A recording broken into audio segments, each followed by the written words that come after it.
চীনে frozen tuna কাটাও এক ধরনের শিল্প। প্রিয় দর্শক, আপনি এখন যে ভিডিওটা দেখছেন সেখানে যে টোনা মাছটা বরফের মতো শক্ত হয়ে আছে সেটার গায়ে ছুরি চালিয়ে যেভাবে ফালি করা হচ্ছে সেটা সাধারণ কাটাকুটি না। এটা চীনের এক আধুনিক সাসিমি প্রক্রিয়াকরণ কেন্দ্র, যেখানে ফ্রোজেন টুনা মাছকে একেবারে নিখুঁতভাবে কেটে তৈরি করা হয় রেস্টুরেন্টে পরিবেশনের উপযোগী কাঁচা মাছের ফালি, যাকে বলা হয় সাসিমি।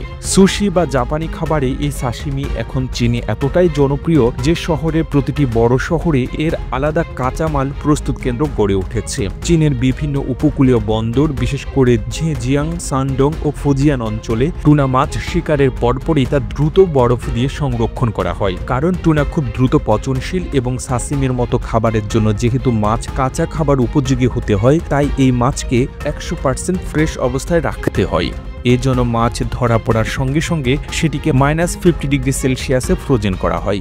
এভাবে জমে যাওয়া মাছগুলো পরে পাঠানো হয় প্রক্রিয়াকরণ কেন্দ্রে। এখানে বিশেষ ধরনের ঠান্ডা কক্ষ থাকে, যার ভেতরে ঢুকলে মনে হয় যেন আপনি ফ্রিজারের ভিতর চলে এসেছেন। এক কক্ষে ফ্রোজেন টোনাগুলো প্রথমে রাখা হয় 10 থেকে 15 মিনিটের জন্য নির্দিষ্ট একটি ট্রেতে, যাতে বাইরের অংশ একটু একটু করে নরম হয় কিন্তু ভিতরে তাজা ভাব নষ্ট না হয়। এরপর শুরু হয় কাটার কাজ। এই একটি টুনা মাছ ওজনে 40 থেকে 80 কেজি পর্যন্ত, আর কাটার সময় ব্যবহৃত হয় অত্যন্ত ধারালো দীর্ঘ ছুরি, যেটাকে বলা হয় সাসিমি ব্লেড। এই ছুরি দিয়ে প্রথমে মাথা, লেজ এবং ফিন কেটে বাদ দেওয়া হয়। তারপর মাছ বরাবর কাটার মাধ্যমে মাছকে আলাদা করে 2 টুকরা করা হয়। প্রতিটি টুকরা হয় এমনভাবে কাটা যাতে কোনো রক্ত জমাট না থাকে এবং ফিশের ফাইবার যেন ছিঁড়ে না যায়। এরপর সাসিমি এক্সপার্টরা মাছের ফাইলেট তৈরি করেন। এই ফাইলেট কাটার সময় এমন নিখুঁতভাবে কাটতে হয় যেন প্রতিটি স্লাইসে পুরুত্ব সমান হয়, রং থাকে চকচকে এবং গন্ধ একদম ফ্রেশ। যারা এই কাজ করেন তারা বছরে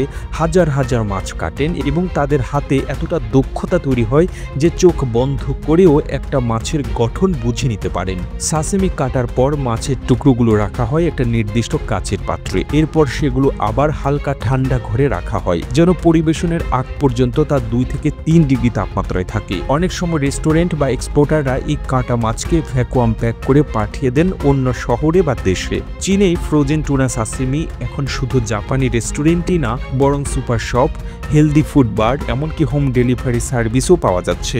কারণ মানুষ এখন সাসিমিকে শুধু ট্রেন্ডি খাবার না, বরং হেলদি ও হালকা খাবার হিসেবে গ্রহণ করছে। এই টুনা সাসিমিতে থাকে উচ্চ মাত্রায় protein, omega 3 fatty acid, iron আর কোনো কৃত্রিম উপাদান ছাড়াই খাওয়া যায় বলে এর কদর দিন দিন বাড়ছে। এই সাসিমি ব্যবসায় সবচেয়ে বড় শক্তি হলো মাছের মান এবং কাটার দক্ষতা। চীনের কিছু প্রতিষ্ঠান এখন এর উপর বিশেষ ট্রেনিং দিচ্ছে, যেখানে শেখানো হচ্ছে কিভাবে সাসিমি কাটতে হয়, কোন মাছ উপযোগী, কতদিন ফ্রোজেন রাখা যায়, কোন অংশ বেশি সুস্বাদু ইত্যাদি। এই শিল্প এখন চীনের তরুণ উদ্যোক্তাদের জন্য নতুন দরজা খুলে দিয়েছে। কেউ সাসিমি প্রক্রিয়াজাত করছেন, কেউ সেটাকে প্যাক করে রেস্টুরেন্টে পাঠাচ্ছেন, আবার কেউ অনলাইনে ব্র্যান্ড তৈরি করে ফ্রোজেন টুনা বিক্রি করছেন।